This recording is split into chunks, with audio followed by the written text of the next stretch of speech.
So in preparation for Brayden's reading, he's asked if we can read James chapter 1. So if you'd like to turn to James chapter 1, and Brother Tim Smith's going to read that for us. Thanks, Tim.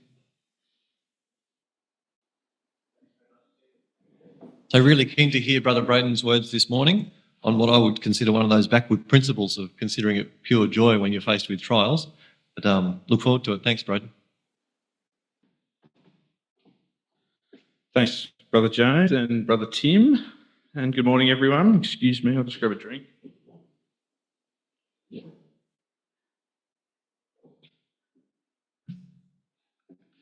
I've picked James 1 to guide my thoughts and our thoughts this morning, primarily because it's one of the daily readings today, but also because it's a familiar and fantastic passage, and I think it can lead us pretty aptly to the focus point of our meeting here together today.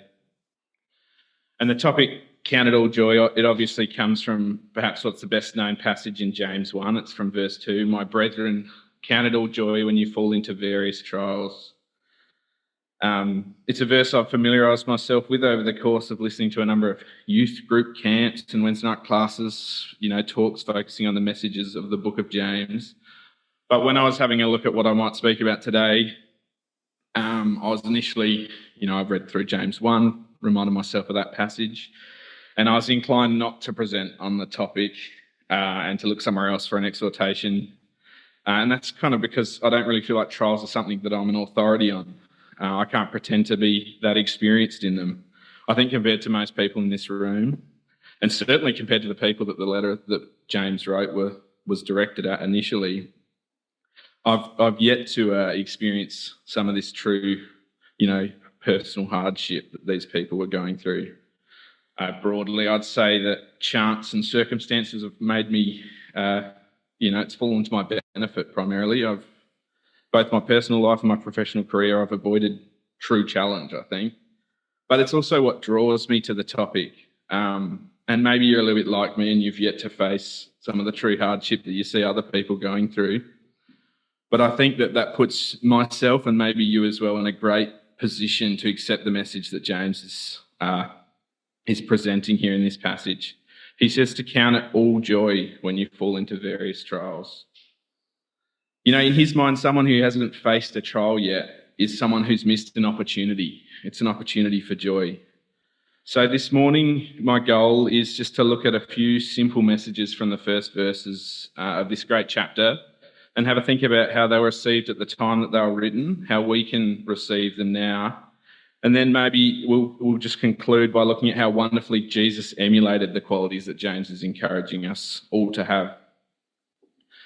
I think that the perspective of the author takes on a bit of extra meaning when we think about who it might be. There's no clear indication in the book of which James is the James that writes the book, but I've taken the time to, filter through the wide range of opinions that are online about which of the four Bible Jameses this author might be. And most people seem to arrive at the conclusion that he probably is James, the brother of Jesus. We don't really know a lot about James, the brother of Jesus' early life or what he might have been up to during Jesus' ministry, but we read in John 7 and verse 5 that not even Jesus' brothers believed him. This means that at some point throughout the life and death of Jesus, we know that James, the brother of Jesus, became a believer because later and throughout Acts, we see him as an important figure in the early Ecclesia. If it was in fact this James that authored this book, I think it adds some layers of meaning to his message, and what a privilege it is to have a letter written by someone who lived in Jesus' family and a message that discusses the meaning of faith from a man who, despite such close contact, at first did not believe what Jesus said he was. So in the first verse of James, we read that James intends for his audience to be the 12 tribes of the dispersion.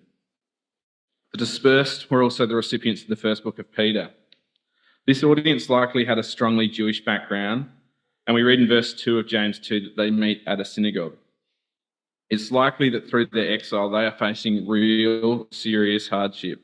They're being dispersed, leaving their homes, their comfort, and having to re-establish in areas where they are not wanted. It's not an audience of comfortable people sitting in a peaceful sanctuary.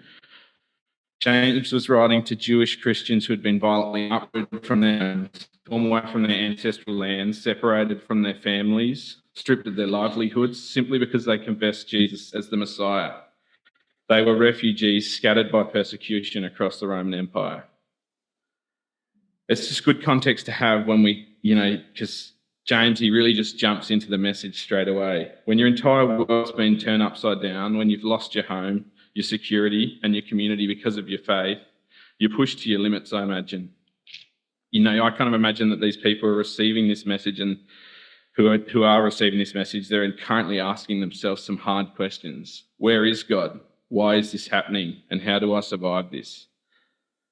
And James' letter comes to give them some hard answers. As we jump into the chapter now, I think it's worth thinking about how quickly James gets to the heart of these struggles. In verse 2, we read, "Consider it pure joy, my brothers and sisters, when you face trials of many kind." James begins with a message about how we look at our circumstances. He says, and it's translated in other versions, count it all joy. So this word count or consider. It's got multiple meanings, and it's quite interesting having a look at how it's translated throughout the New Testament. It's obviously used count and consider, but there's also times where the same word is translated as governor, chief, leader. And in the broader classical Greek writings, the words talks of military command. So James, as he directs us and the dispersed Jews to consider it all joy, is referencing an inward battle. And the need to consider is to become a leader within our own mind and cognitively choose to be joyful.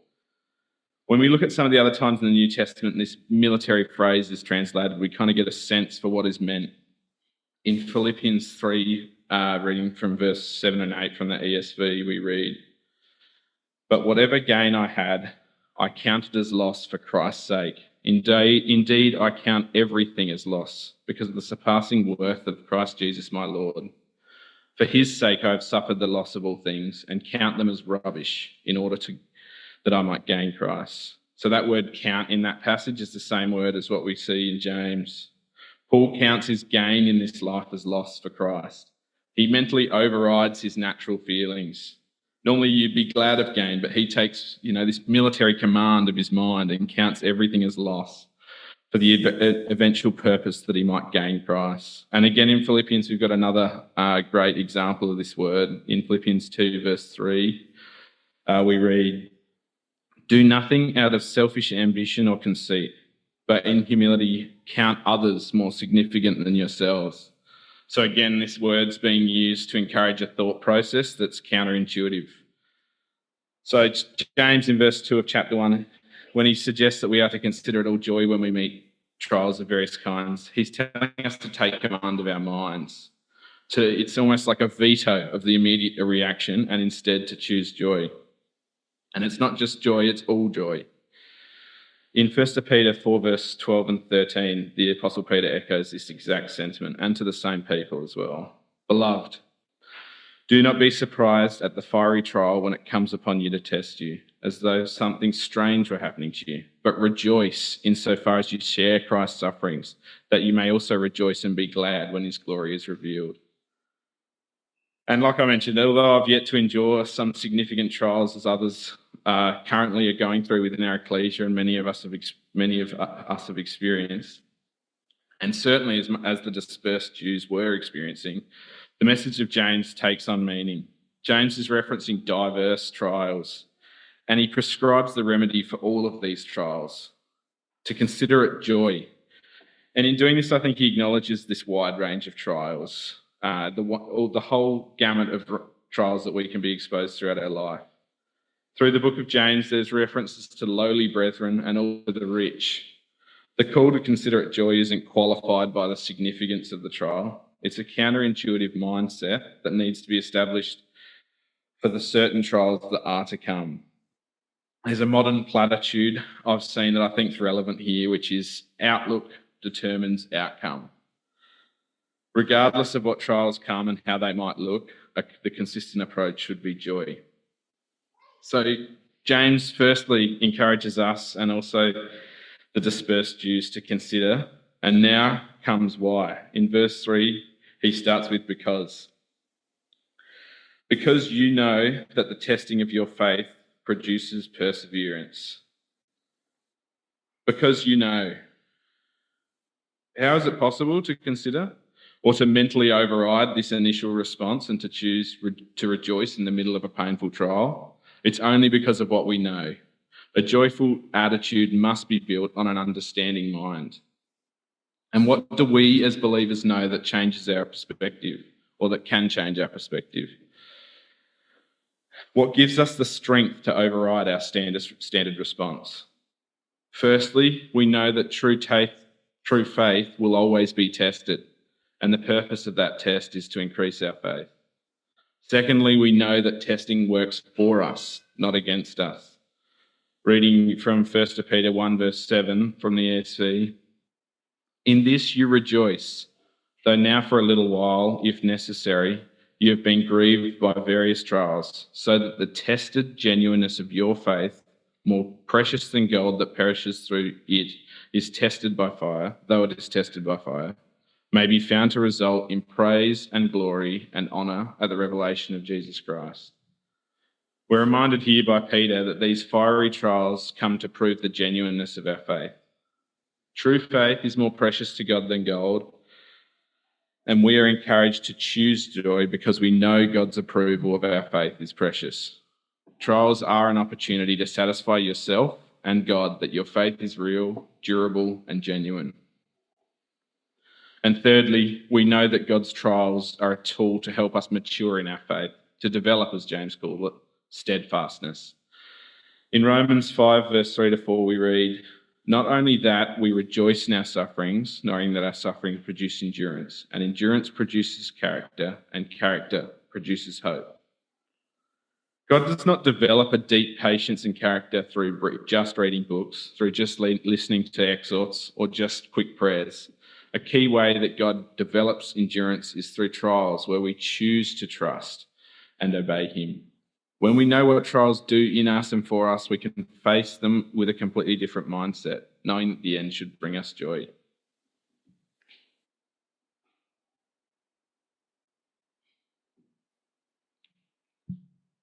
So James has invited us to consider, and now he's invited us to consider with knowledge backing it up. This knowing is an alternative to relying on emotions, on guesses. It's an opportunity to rely on a tested truth. It's a call to experience trials and to notice through trials how we can come out purified with endurance and patience. The next verb that James encourages us with is the word let in verse 4. "Let perseverance finish its work so that you may be mature and complete, not lacking anything." So this is James' third encouragement. Let perseverance. This step requires a completely surrendered will. The verse is translated elsewhere as "let endurance have its perfect result." I quite like that translation.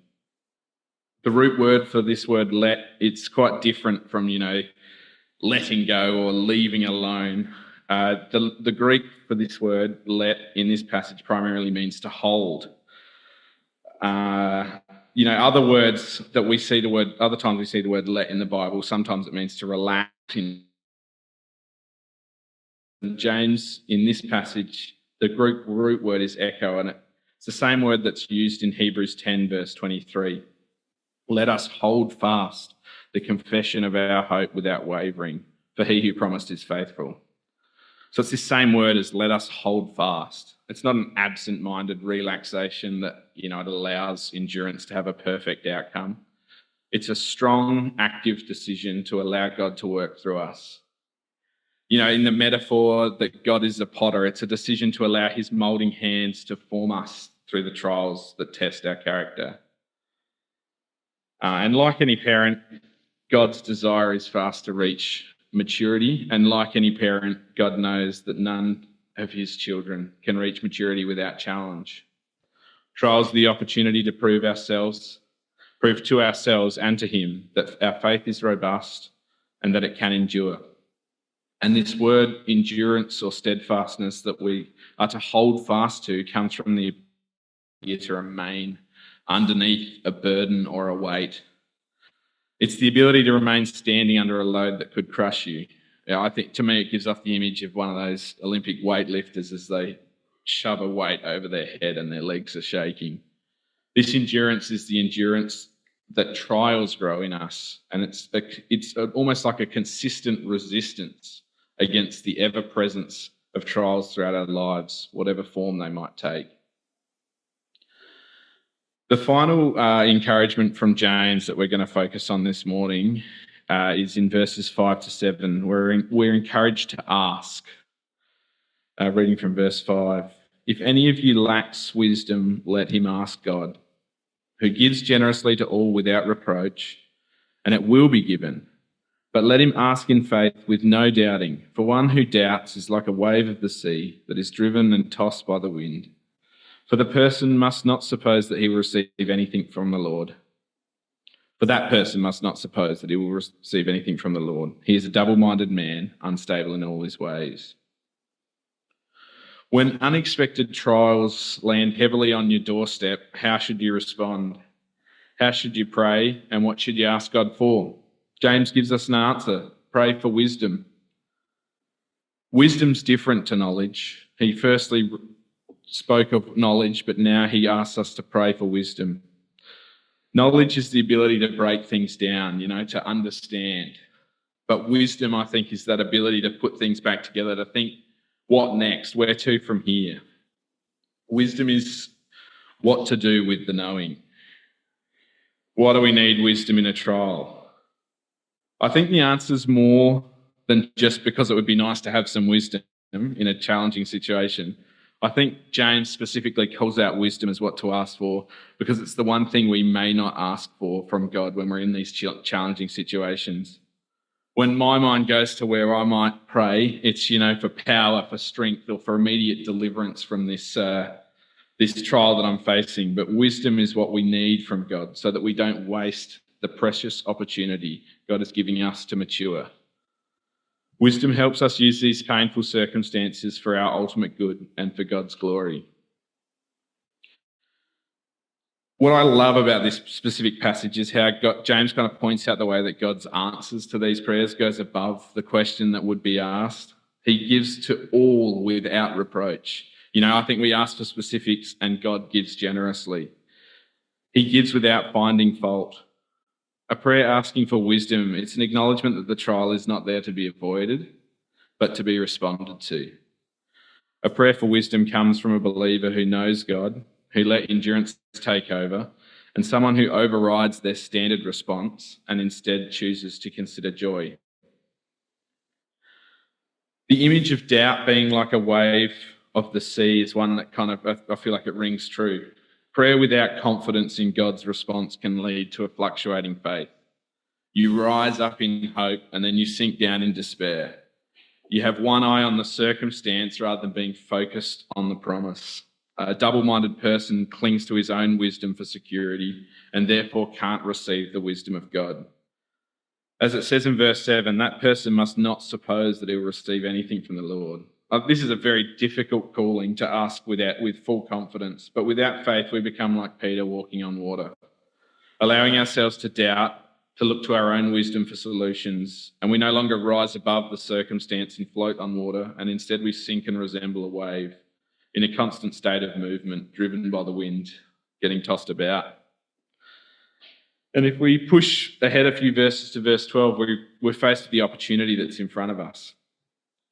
Blessed is the one who perseveres under trial, because having stood the test, that person will receive the crown of life that the Lord has promised to those who love him. When we endure trials, I think we double the compensation. In the immediate sense, we receive a Christ-like character, we grow a deep endurance, we learn profound patience, and we won't be unsteady. And in the future, we get an opportunity to receive an eternal crown of life.